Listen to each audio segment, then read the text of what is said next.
பிறப்பு இறப்பு மனிதனுக்கு இலக்கு, இடையில் இறப்பதோ பாவத்தின் கணக்கு, தொடர்வதோ தர்ம பாவ கணக்கு.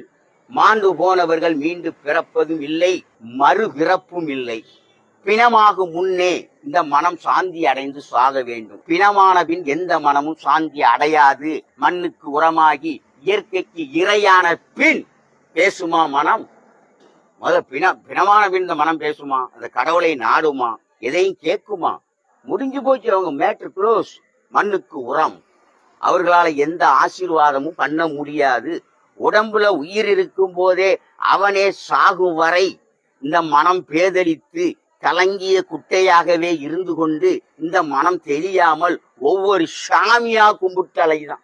சாமி சாமி சாமின்னு அலையும் போது ஆசீர்வாதம் பண்ணுவானா? செத்து போன பிறகு. உடம்புல உயிர் இருக்கும் போதே ஆசீர்வாதம் பண்ண தகுதி கிடையாது மனிதனுக்கு. இறப்பு என்பது உனக்கு சுகமாக இருக்கணும், சந்தோஷமாக இருக்கணும், மண்ணுக்கு உரமாகணும். நம்ம சாவ போறமே நினைக்க கூடாது. சாகும் தருணத்தில் குழந்தை, குமரன், கிழவன், வயதான காலம், ஓய்வு காலம், அதன் பின் அறுவடை காலம் என்று இந்த பசி அடங்கிவிட்டதோ அன்றே நம் உயிருக்கு அறுவடை காலம் வந்துவிட்டது. பசி அடங்கிவிட்டால் 3 நாள் தான், அதுக்கப்புறம் இந்த உயிர் பெயரும்.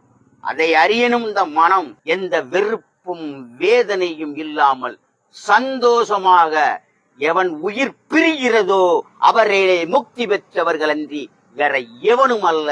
அதிலே ஆணும் உண்டு, பெண்ணும் உண்டு.